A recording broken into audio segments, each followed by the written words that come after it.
I stood in my driveway at 6:30 in the morning, staring at the empty spot on my porch where I had left my brand new heated coat and gloves the night before, feeling my blood pressure rise with each passing second.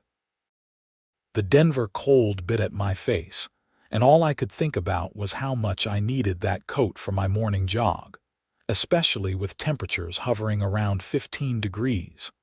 My name is Ethan Harris, and I had moved into the Meadowbrook Estates community in Aurora, Colorado, just 3 months ago. The house was perfect, the neighborhood seemed quiet, and the HOA fees were reasonable at $200 a month. What I didn't know was that the HOA president, a woman named Patricia Brennan, would become the bane of my existence within those 3 short months. Patricia was exactly what you would picture when someone says the word Karen. She was 52 years old, had that signature short blonde bob with highlights, drove a white Lexus SUV, and wore athleisure wear like it was a uniform. She had been HOA president for 7 years, and from what my neighbors told me, she ran the community like her own personal fiefdom. The heated coat and gloves weren't cheap either. I had spent nearly $400 on the coat and another $150 on the gloves because I suffered from Raynaud's syndrome, a condition that causes decreased blood flow to my fingers and toes in cold weather. Without proper heating, my fingers would turn white and go numb within minutes of being outside. The heated gear was a medical necessity, not a luxury. I walked back inside and checked my phone, opening the app that controlled the heating elements in both the coat and gloves. That is when I noticed something interesting. The coat and gloves both had built-in GPS tracking, a feature I had almost forgotten about when I purchased them from a company called ThermaTrack. The tracking showed that both items were currently located at 847 Meadowbrook Lane, which was exactly 4 houses down from mine. I knew that address. It was Patricia's house. My first thought was that maybe she had picked them up for safekeeping, thinking someone might steal them. But then, I remembered the notice she had taped to my door 2 days ago, citing me for leaving personal items on my front porch in violation of HOA Code Section 12.4.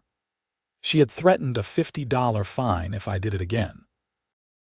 I grabbed my regular winter coat, which was significantly less warm, and headed down the street to Patricia's house. The sun was just starting to come up, casting long shadows across the perfectly manicured lawns that were mandatory in our neighborhood. Every blade of grass had to be maintained between 2 and 3 inches. Every mailbox had to be black or bronze, and every house had to have its exterior painted in one of 5 approved colors. When I reached Patricia's house, I rang the doorbell. No answer. I rang it again and waited. Still nothing. I could see her Lexus in the driveway, so I knew she was home. I pulled out my phone and called her number, which was listed on the HOA website for emergencies. She answered on the 4th ring. "This is Patricia Brennan." "Hi, Patricia. This is Ethan Harris from 843 Meadowbrook Lane. Someone took my coat and gloves from my porch last night, and I was wondering if you might have seen anything." There was a pause. "Mr. Harris, I did see those items on your porch yesterday. As I noted in my citation, leaving personal belongings on your front porch is a violation of our community standards. Perhaps this will teach you to follow the rules. So, you know what happened to them." "I have no idea what happened to your items after you chose to leave them in violation of HOA regulations. Have a good day, Mr. Harris." She hung up. I stood there on her porch, looking at my phone in disbelief. The tracking app still showed my coat and gloves were inside her house. I took a screenshot of the location data, making sure the timestamp and address were clearly visible. I called the Aurora Police Department non-emergency line and explained the situation. The dispatcher told me an officer would be out within the hour to take a report. I walked back to my house and waited, watching the tracking app the whole time. The items hadn't moved. Officer Daniel Rodriguez arrived 45 minutes later in a marked patrol car. He was in his early 30s, professional and courteous as I explained the situation.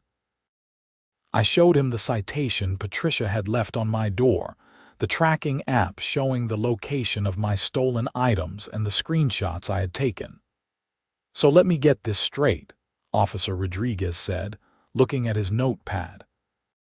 "Your HOA president cited you for leaving these items on your porch, and now they are showing up as being inside her house." "Exactly. And these items are worth about $550 total." "Yes, sir.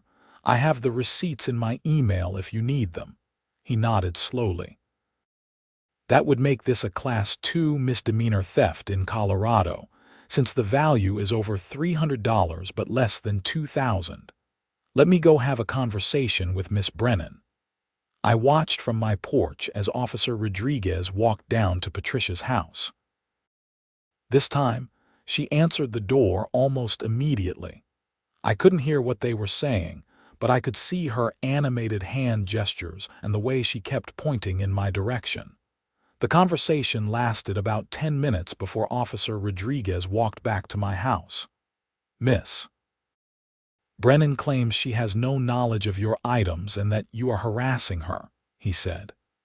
"However, I did notice when she opened the door that there was a coat hanging on her coat rack that matches the description you gave me. I asked her about it, and she said it was her husband's coat." "She doesn't have a husband," I said. "She's been divorced for 4 years. My neighbor Karen told me." "Wait, her name is actually Karen too. My neighbor Linda told me all about it when I moved in." Officer Rodriguez raised an eyebrow. "Interesting. Unfortunately, without her consent, I cannot enter the home to verify the coat's identity. However, since you have GPS tracking showing the items are inside her residence, I can include that in my report. You should also file for a restraining order if this continues, and you may want to consider small claims court to recover the value of your items." "What about the theft charge?" "I will submit the report to the district attorney's office, but I have to be honest with you, Mr. Harris. Without being able to physically verify that those are your items inside her home, it is going to be difficult to prove theft beyond a reasonable doubt. The GPS tracking helps, but a defense attorney could argue that the tracking is faulty or that she purchased identical items." I felt my frustration mounting. "So she can just steal my stuff and get away with it?" "Not necessarily. Keep monitoring that tracking app. Document everything. If those items move or if you can get any other evidence, call us immediately. Also, check if you have any security cameras that might have caught someone taking the items from your porch." I did have a Ring doorbell camera, and I immediately cursed myself for not checking it first. Officer Rodriguez waited while I pulled up the footage on my phone. Sure enough, at 11:47 the previous night, the video clearly showed Patricia walking up to my porch, looking around, and then taking both the coat and the gloves before walking away. "Got her," I said, turning my phone toward Officer Rodriguez. His expression changed immediately. "Now that is a different story. Can you send that video to me?" I emailed him the footage right away. He watched it 3 more times, then nodded. "Okay, Mr. Harris. This changes things significantly. With this video evidence and the GPS tracking, we have probable cause. Let me go back and have another conversation with Miss Brennan." This time, when Officer Rodriguez went to Patricia's house, he wasn't alone. He had called for backup, and another patrol car arrived within 5 minutes. I watched as he knocked on her door again. When she answered, I could see even from a distance that her demeanor was different. She looked worried. The conversation at her door lasted only a couple of minutes before Officer Rodriguez pointed inside. Patricia shook her head vigorously.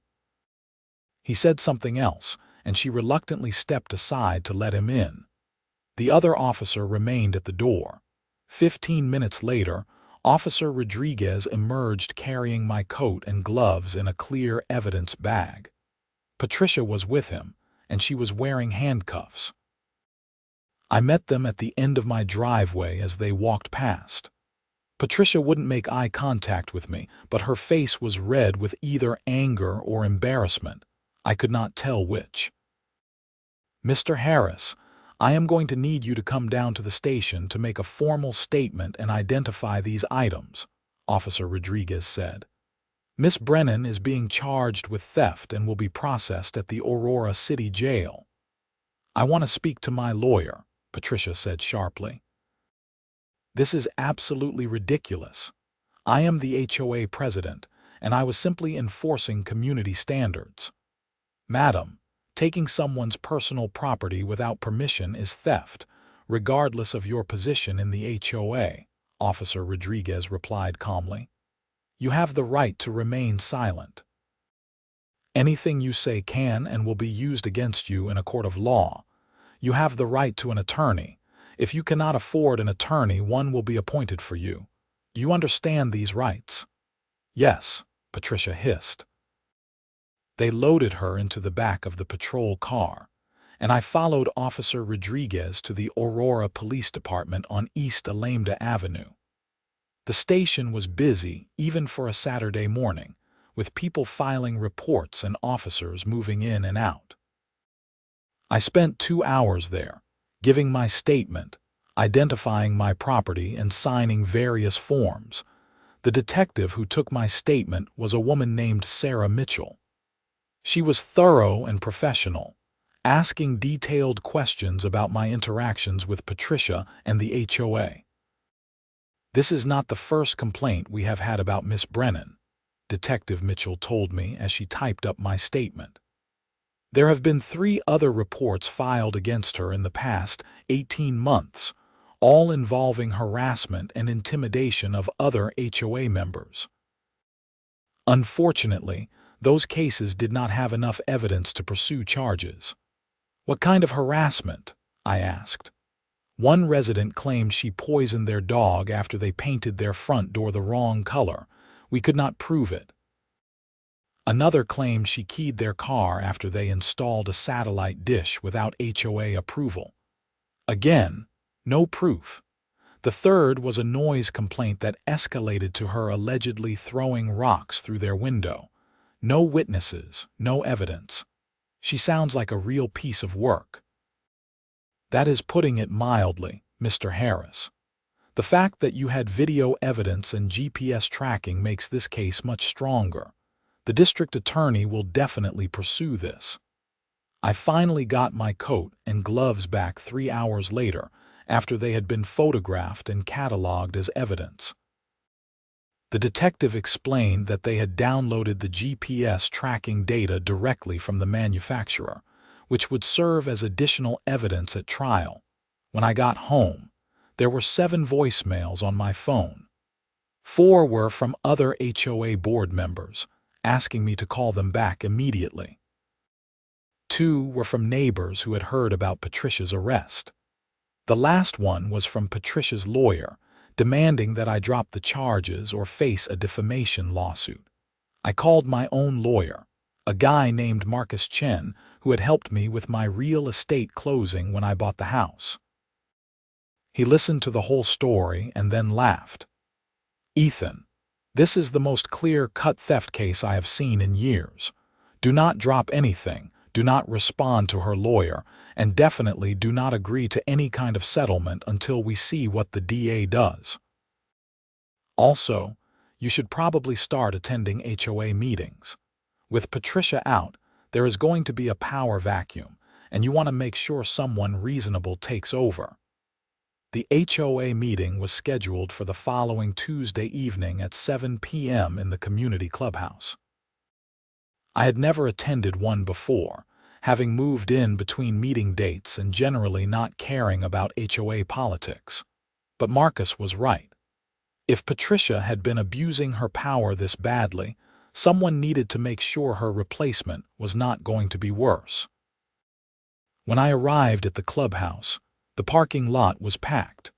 Apparently, word of Patricia's arrest had spread through the neighborhood like wildfire, and everyone wanted to know what was going to happen next. The clubhouse was a nice facility, with a full kitchen, a large meeting room, and a smaller room with exercise equipment. Our HOA fees paid for its maintenance and the various community events held there throughout the year.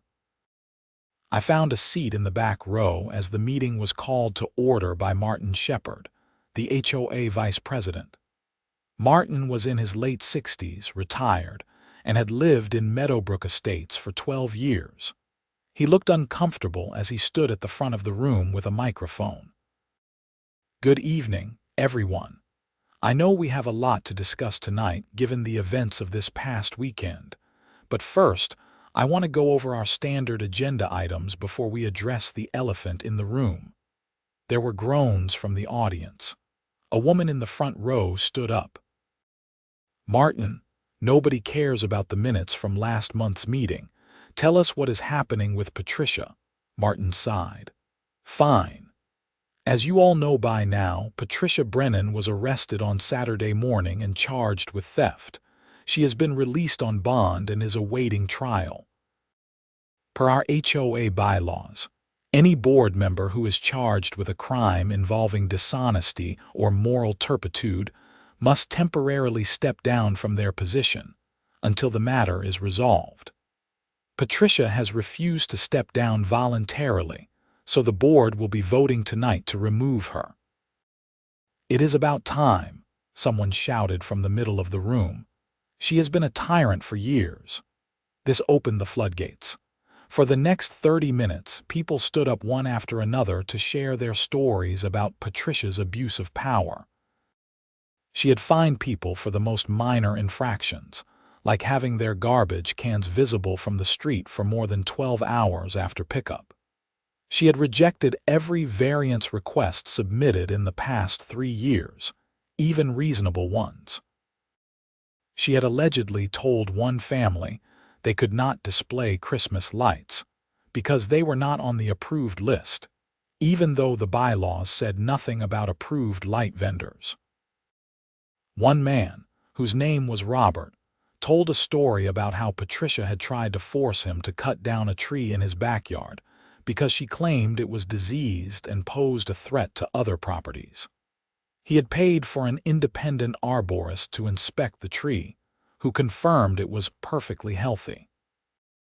Patricia had then sent him a bill for $500 for the cost of her own arborist inspection and threatened to put a lien on his property if he did not pay. My neighbor Linda stood up and shared that Patricia had sent her a violation notice for having a wreath on her door that was not a solid color. The wreath had small white flowers on it, and according to Patricia, this violated the rule about seasonal decorations being tasteful and understated. "I had to threaten to call a lawyer before she would back down," Linda said. "And even then, she made my life miserable for months afterward. She would drive by my house multiple times a day looking for violations. She measured my grass height with a ruler. She even called code enforcement on me, claiming I was running a business out of my home because I had a work van parked in my driveway. I am a plumber. It is my personal vehicle." By the time everyone had finished sharing, it was nearly 9 p.m. Martin looked exhausted. "Okay, I think we have heard enough.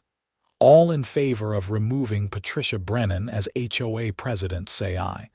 The response was unanimous. Martin nodded. "The motion passes. Patricia is removed from her position effective immediately. Now we need to discuss appointing an interim president until we can hold proper elections next month." Several people volunteered, but the board ultimately decided that Martin would serve as interim president since he was already vice president. They also voted to form a committee to review all of the HOA bylaws and regulations to remove or modify any rules that were overly restrictive or poorly written. As the meeting was wrapping up, a woman approached me. She was in her early 40s, well-dressed, and had a kind face. "You are Ethan Harris, right? The one who had Patricia arrested?"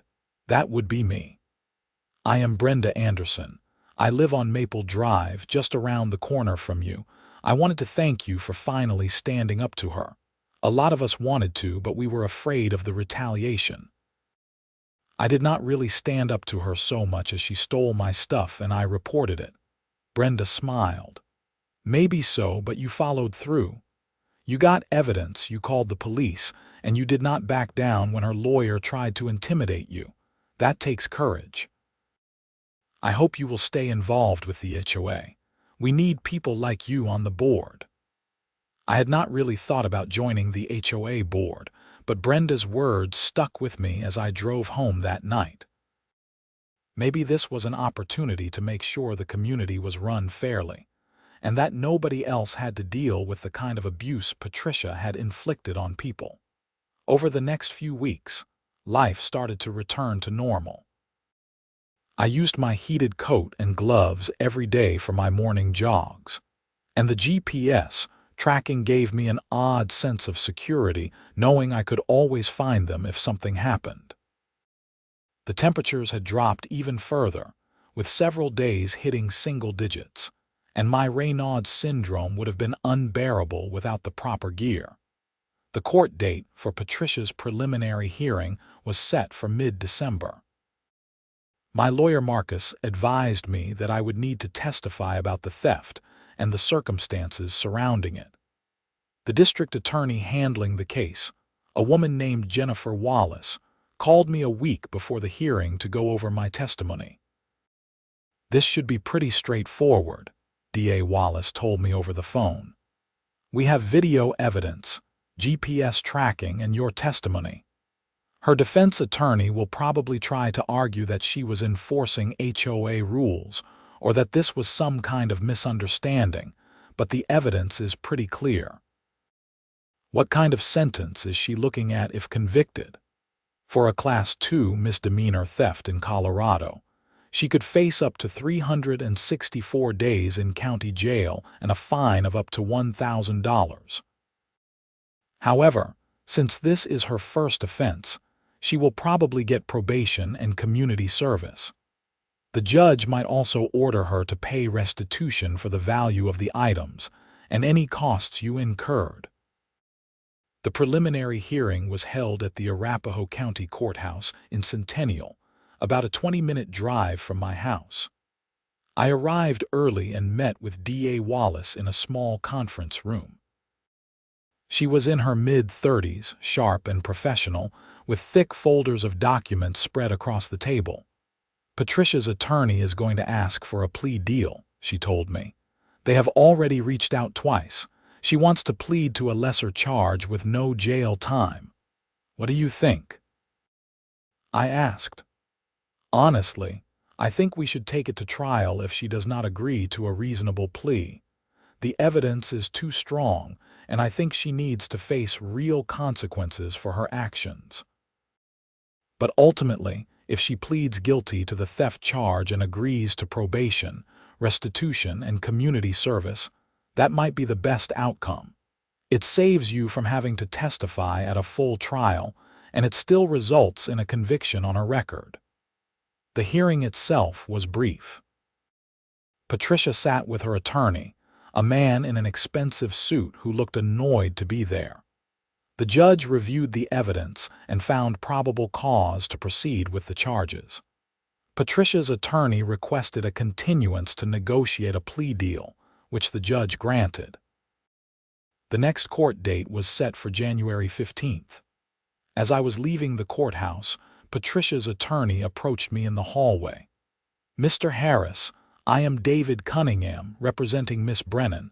I was hoping we could have a word."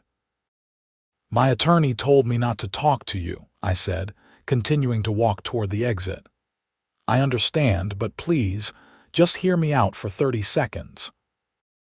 My client is willing to pay full restitution, perform community service, and resign from the HOA permanently if you will agree to support a plea deal to a lesser charge. I stopped walking. What kind of lesser charge? Trespassing or petty theft? Something that would not carry the same weight as a Class 2 misdemeanor. Your client stole $550 worth of property from my porch because I violated some petty HOA rule. She lied to the police about it and only got caught because I had video evidence and GPS tracking. Why should she get a break? David Cunningham adjusted his glasses. Because she is a 52-year-old woman with no prior criminal record who made a very poor decision. A Class 2 misdemeanor conviction could affect her ability to find employment, volunteer opportunities, even her ability to rent a home. I am not saying what she did was right, Mr. Harris.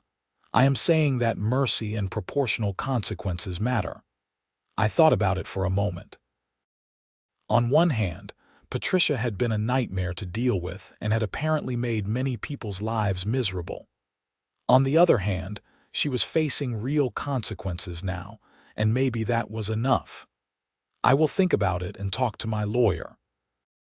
But she needs to resign from the HOA immediately, not after the plea deal. And I want written confirmation that she will not retaliate against me or anyone else in the neighborhood. I can work with that, David said, handing me his business card. Please have your attorney contact me. I called Marcus from my car and explained the conversation. He was skeptical, but said he would reach out to David to see what kind of deal they could work out. Just remember, Ethan, you are the victim here. You get to decide how much mercy Patricia deserves. Do not let anyone pressure you into anything you are not comfortable with. Over the next 3 weeks, the lawyers went back and forth negotiating the terms of a plea deal. Patricia officially resigned from the HOA on December 20th, sending a terse email to all residents stating that she was stepping down for personal reasons. Martin Shepard became the permanent president after a special election where he ran unopposed.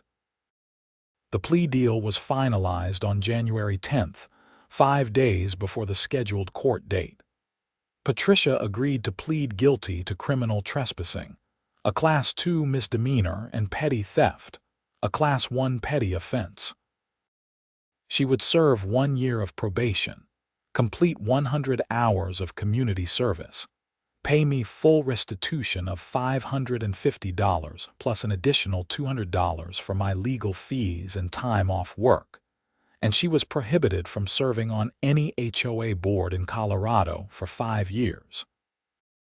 She also had to write a letter of apology to me and to the Meadowbrook Estates community. The final hearing was on January 15th. I sat in the courtroom and watched as Patricia stood before the judge and formally entered her guilty plea.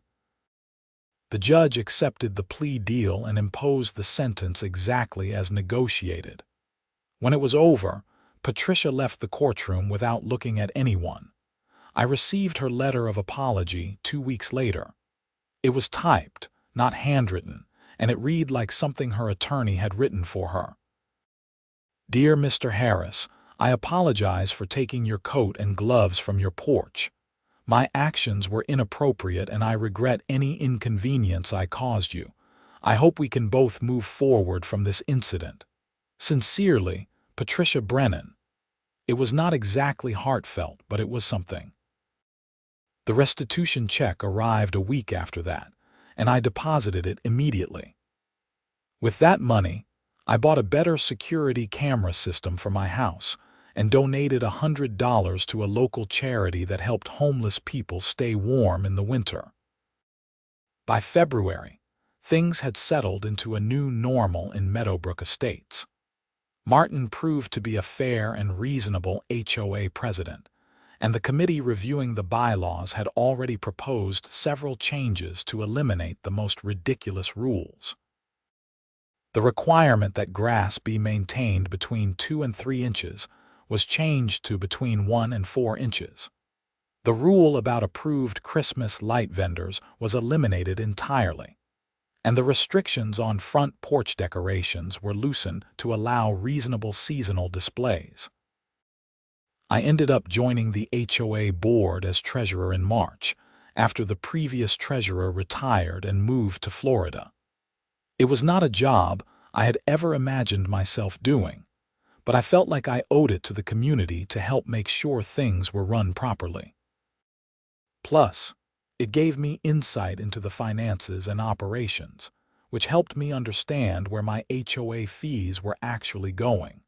One of my first projects as treasurer was to conduct an audit of the HOA finances from the previous 3 years. What I found was troubling. There were numerous unexplained expenses, many of them approved solely by Patricia without board oversight. Payments to landscaping companies that did not exist, reimbursements for expenses with no supporting documentation, a total of nearly $30,000 in questionable transactions. I brought my findings to Martin and the rest of the board in April. We hired a forensic accountant to dig deeper, and what they found was even worse. Patricia had been embezzling money from the HOA for at least 4 years, possibly longer. She had set up fake vendor accounts, submitted fraudulent invoices, and pocketed the money. The total amount stolen was estimated at over $75,000. We filed a report with the Aurora Police Department, and Detective Mitchell was assigned to the case. She was not surprised when I told her what we had found. Patricia Brennan is what we call a serial offender, Detective Mitchell explained during our meeting at the police station. She has probably been getting away with this kind of behavior her whole life. Small thefts, intimidation, fraud. The kind of things that are hard to prove or that people do not bother reporting. But eventually, people like her get too confident and make a mistake. Your heated coat and gloves were that mistake. The investigation into the embezzlement took several months. The forensic accountant traced the money through various bank accounts, and investigators interviewed former board members and vendors. In September, nearly 10 months after the original theft incident, Patricia was arrested again and charged with theft, embezzlement, and fraud. This time, the charges were much more serious. With the amount stolen exceeding $70,000, she was facing Class 3 felony charges, which carried a potential sentence of 4 to 12 years in prison. The HOA also filed a civil lawsuit against Patricia to recover the stolen funds. Her house in Meadowbrook Estates was put up for sale to pay restitution, and she moved out of the neighborhood in October. I heard through the grapevine that she was living with her sister in Colorado Springs while awaiting trial. The criminal trial began in January of the following year, almost exactly 1 year after her guilty plea on the trespassing and petty theft charges. The prosecution presented overwhelming evidence of the embezzlement scheme, including bank records, fake invoices, and testimony from multiple witnesses. Patricia's defense was weak, essentially arguing that she had been overworked and underappreciated as HOA president, and that she deserved the extra money for all her efforts.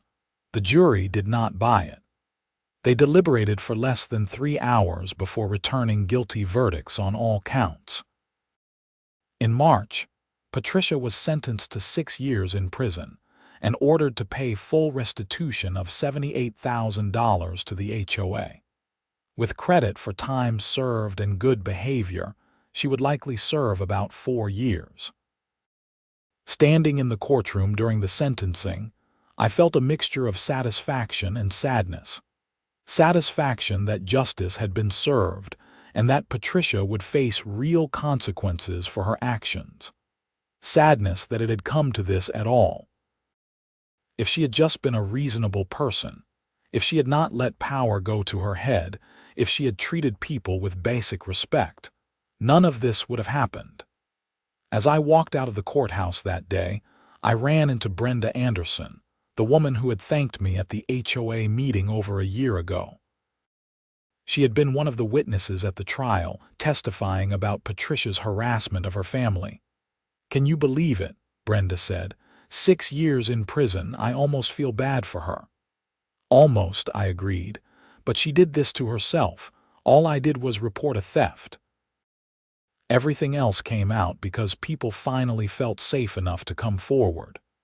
"Your heated gloves and coat were probably the best investment you ever made," Brenda said with a smile. "If they had not had GPS tracking, she would have gotten away with everything." She was right. That $400 coat with its built-in tracking technology had ended up exposing years of fraud and abuse. It had changed the entire culture of our HOA and made Meadowbrook Estates a better place to live. Life went on.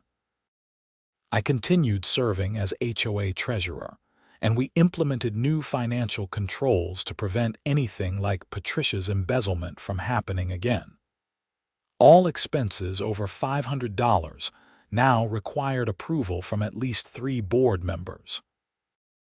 We hired an independent accounting firm to review our finances quarterly, and we established a whistleblower hotline for residents to report concerns anonymously. The community itself improved dramatically. Without Patricia's iron-fisted rule, people felt free to personalize their homes within reason. Gardens flourished, holiday decorations became more creative, and neighbors actually talked to each other without fear of being reported for some violation. My Raynaud syndrome remained a challenge, but my heated coat and gloves made it manageable. Every time I put them on for my morning jog through the neighborhood, I thought about that cold November morning when I discovered they had been stolen. It seemed like ancient history now, even though it had only been about 16 months. In April, I received an unexpected letter in the mail. It was from Patricia, postmarked from the Colorado Women's Correctional Facility in Cannon City. I almost threw it away without opening it, but curiosity got the better of me. The letter was handwritten this time, not typed, and it was much longer than her previous apology. She wrote about how she had spent the past year in prison thinking about her life and the choices she had made. She acknowledged that she had become obsessed with power and control, using the HOA as a way to feel important and respected. She admitted to the embezzlement, to the harassment, to all of it. "I do not expect you to forgive me," she wrote. "I do not even know if I can forgive myself. But I wanted you to know that your decision to report the theft of your coat and gloves, as simple as that sounds, probably saved me from myself. If you had not called the police that day, I would have continued down this path until something even worse happened. Maybe I would have stolen more money. Maybe I would have hurt someone. I do not know. What I do know is that being caught, being exposed, being punished, it forced me to face who I had become. So thank you, Mr. Harris. Thank you for caring enough about $550 worth of property to hold me accountable. It changed my life." I read the letter 3 times, trying to decide how I felt about it. Part of me wanted to believe that Patricia had genuinely changed, that she had learned from her mistakes. Another part of me was skeptical, wondering if this was just another manipulation, an attempt to get sympathy or early release. In the end, I decided it did not really matter. Patricia's redemption, if it was real, was between her and herself. My role in this story was done.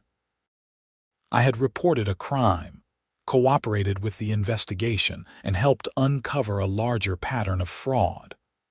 I had done my duty as a citizen and as a member of my community.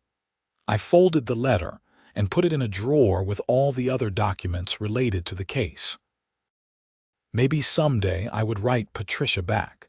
Maybe I would not.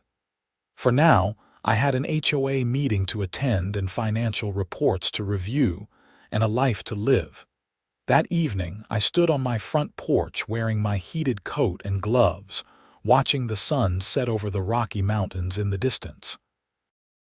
The temperature was dropping fast, as it always did in Colorado in the spring, but I was warm and comfortable. My phone buzzed with a notification from the Therma Track app, showing that both my coat and gloves were functioning properly and tracking my location accurately. I smiled and went back inside, grateful for technology, grateful for justice, and grateful that sometimes doing the right thing really does make a difference. The Meadowbrook Estates HOA would meet in an hour, and I had a lot of work to do before then. We were voting on a proposal to build a new playground in the community park, funded by the restitution money we had recovered from Patricia's civil lawsuit. It seemed like a fitting use of those funds, turning something negative into something positive for the whole community. As I gathered my papers and laptop, I thought about how much had changed in the past 16 months.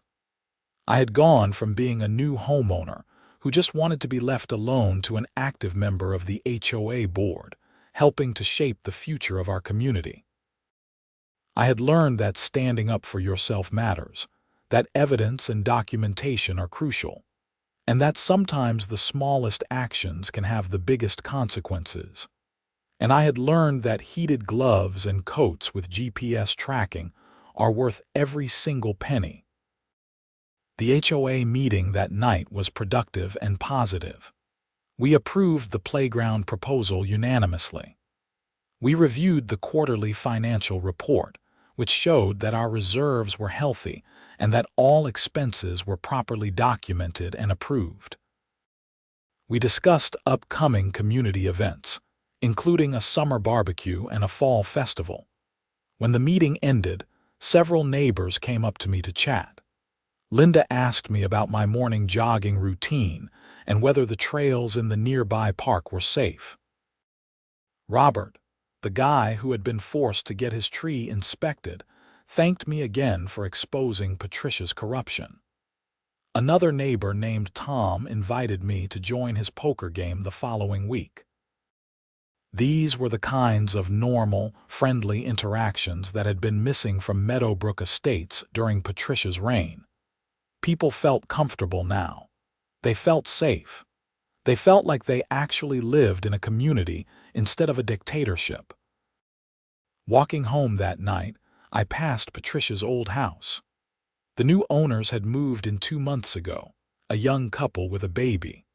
They had already painted the front door a cheerful red, planted flowers in the garden, and hung a colorful wind chime on the porch.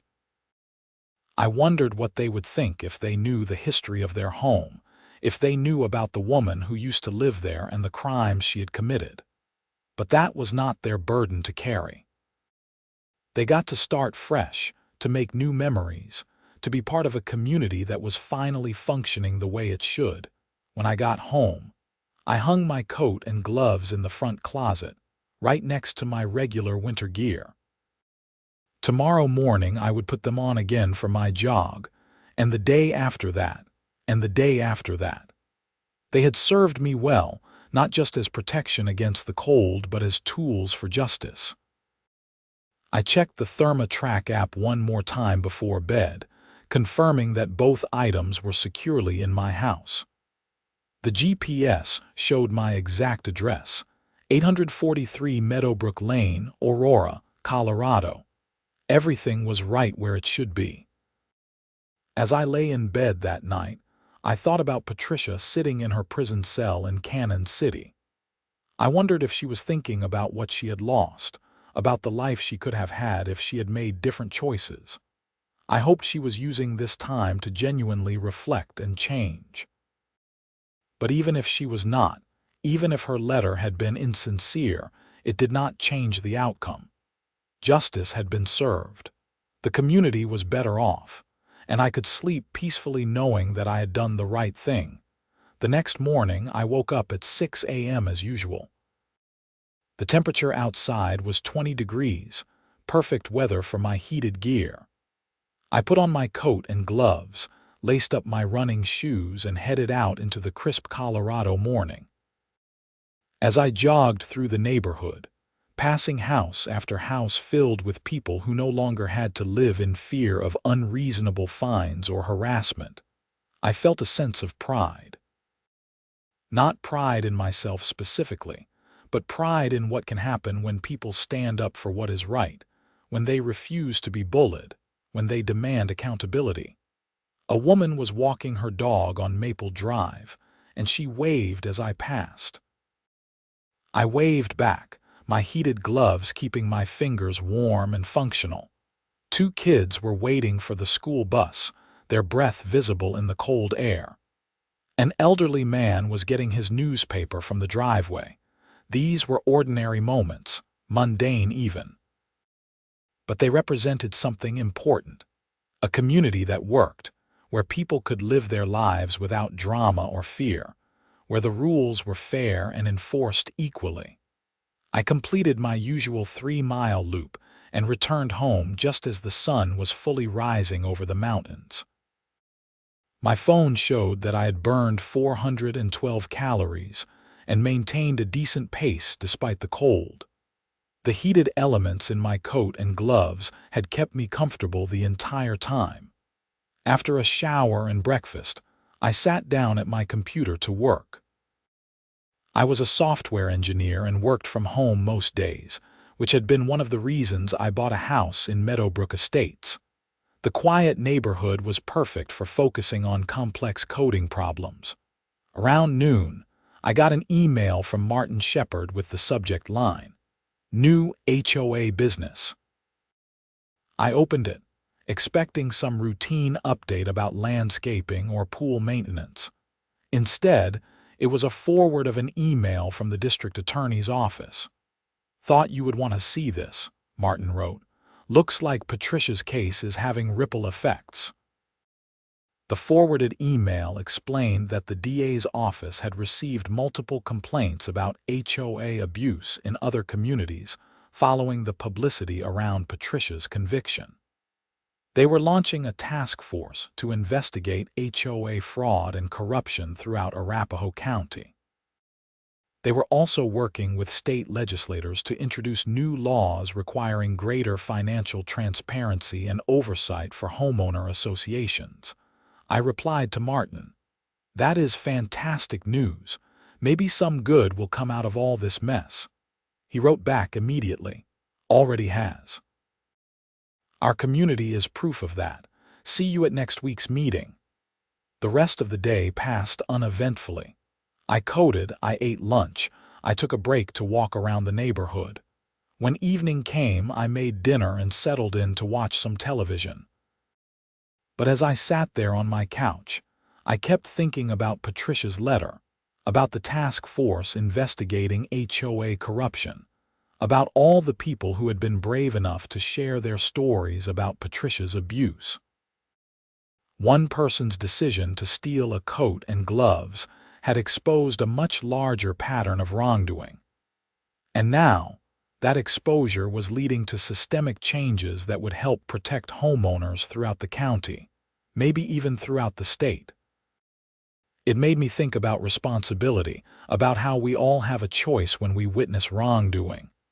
We can ignore it, rationalize it, minimize it, or we can document it, report it, and follow through. Most people choose the easy path, the path of least resistance. They do not want to make waves, do not want to deal with the hassle of police reports and court appearances. But sometimes, the hassle is worth it. Sometimes, standing up for yourself and others is the most important thing you can do. I thought about all the people in Meadowbrook Estates who had suffered under Patricia's rule, but had been too afraid to do anything about it. I did not blame them. Fear of retaliation is a powerful motivator, and Patricia had proven herself vindictive. But I also knew that if I had been one of those people, if I had just accepted the loss of my coat and gloves and moved on, nothing would have changed. Patricia would still be HOA president, still embezzling money, still making people miserable. My phone buzzed with a text message from Marcus, my lawyer. Saw the news about the DA's task force. Your case is making a real difference. Well done. I texted back. Just did what anyone should do. No, he replied. Most people would not have followed through. You should be proud. Maybe he was right. Maybe I should be proud. But mostly, I just felt relieved that it was over and grateful that justice had prevailed. The following week's HOA meeting focused on the playground project. We had received 3 bids from different contractors, and we needed to choose one. The discussion was lively but civil, with people offering different perspectives on design, cost, and timeline. In the end, we voted to go with a local company that had excellent reviews and a reasonable price. After the meeting, Brenda Anderson approached me with her husband, a man named Marcus, which I found amusing since that was also my lawyer's name. Ethan, we wanted to invite you to dinner this Saturday if you are free, just a small gathering of neighbors, nothing fancy. I accepted immediately. Making friends in the neighborhood had been difficult during Patricia's era, when everyone was suspicious of everyone else. But now, with her gone, people were opening up and connecting. Saturday's dinner was at Brenda's house, a beautiful 2-story home with a backyard that overlooked a small pond.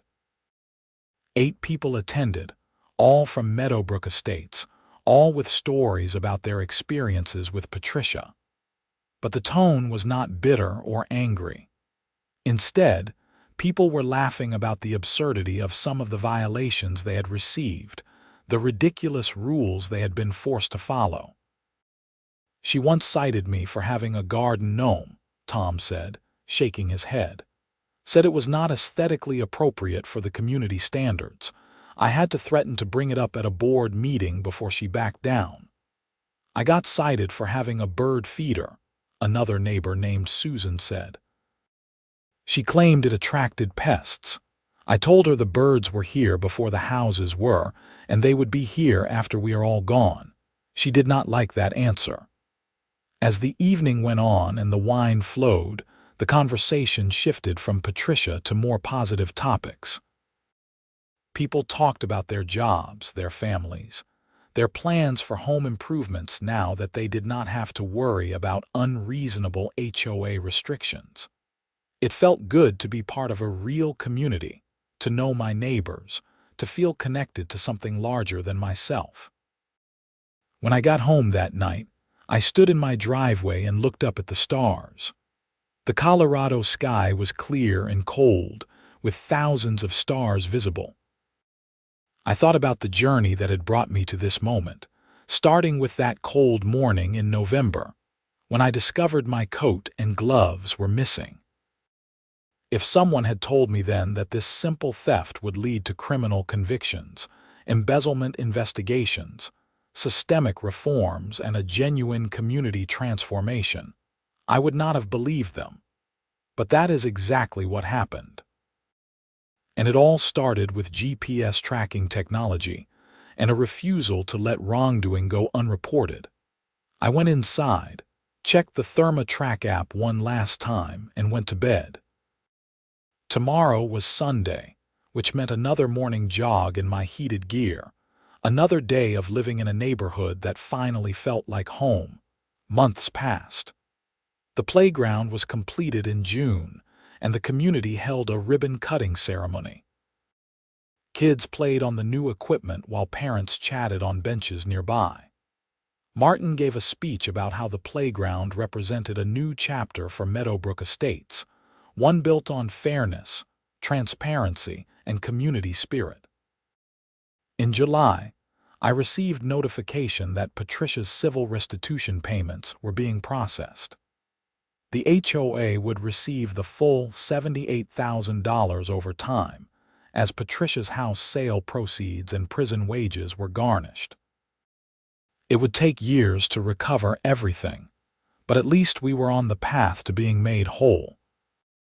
In August, the state legislature passed new HOA oversight laws, requiring annual independent audits for any association with more than 50 homes, and establishing a state ombudsman to investigate complaints of HOA abuse. The bill was nicknamed Patricia's Law by some media outlets, though officially it was called the Homeowner Association Accountability Act. By September, life in Meadowbrook Estates had fully stabilized. The HOA was running smoothly, community events were well attended, and people genuinely seemed happy to live there. I had been elected to a full term as treasurer, running unopposed, and I was already working on next year's budget with Martin and the rest of the board. One Saturday afternoon in October, exactly 2 years after Patricia had stolen my coat and gloves, I was working in my front yard raking leaves when a car pulled up. A woman in her 30s got out, looking around the neighborhood with interest. "Excuse me," she called out.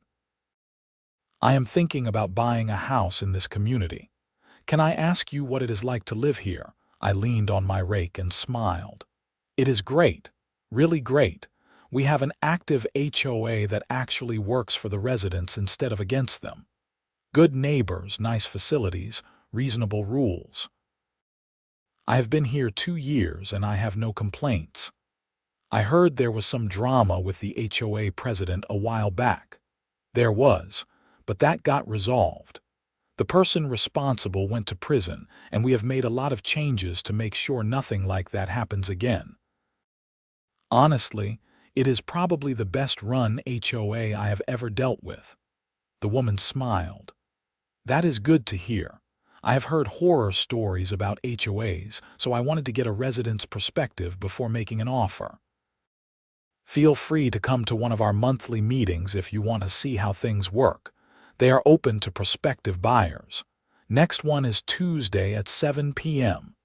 She thanked me and drove off. I went back to raking leaves, feeling good about the conversation.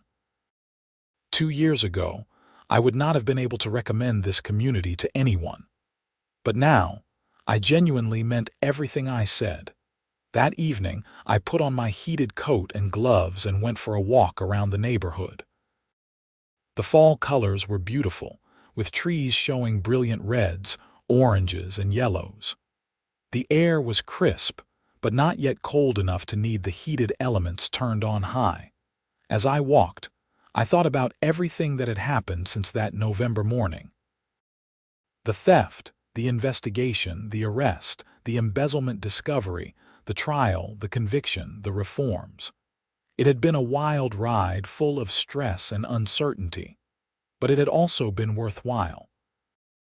The community was better for it, and hopefully, other communities would benefit from the new laws and oversight measures that had been implemented. When I got back home, I hung my coat and gloves in the closet, right where they belonged. I checked the ThermaTrack app, saw the familiar confirmation that both items were safe at my address, and smiled. Those heated gloves and coat had been worth every penny, not just for the warmth they provided, but for the justice they had helped deliver. They were more than just winter gear now. They were a reminder that technology can be a force for good, that evidence matters, and that sometimes the simplest tools can have the most profound impact. I sat down at my computer and opened a new document. For the past few months, I had been thinking about writing down the whole story, from beginning to end, as a way to process everything that had happened. Tonight felt like the right time to start. I titled the document "How My Heated Gloves Took Down a Corrupt HOA President," and began typing. The words flowed easily, and I found myself reliving each moment, each decision, each turning point in the story. Hours later, I finally finished. The document was long, thousands of words capturing the entire saga. I saved it and leaned back in my chair, feeling satisfied. Maybe someday I would share this story more widely, publish it online, or submit it to a newspaper. Or maybe I would just keep it for myself, a personal record of an extraordinary time in my life. Either way, it felt good to have it all written down, to see the complete arc from theft to justice to redemption. Because that is what this story was really about. Redemption. Not just Patricia's redemption, though I hoped she was finding that in prison, but the redemption of an entire community that had been held hostage by one person's abuse of power. We had taken back our community, made it better, and ensured that future residents would not have to deal with the same problems we had faced. That was worth celebrating. I shut down my computer and got ready for bed. Tomorrow was another day, another opportunity to live in a place I was proud to call home. As I drifted off to sleep, I thought about those heated gloves and coat hanging in my closet, the unexpected heroes of this entire story. They had kept me warm through cold Colorado winters, and they had helped bring a corrupt HOA president to justice. Not bad for a $400 coat and a $150 pair of gloves. Not bad at all.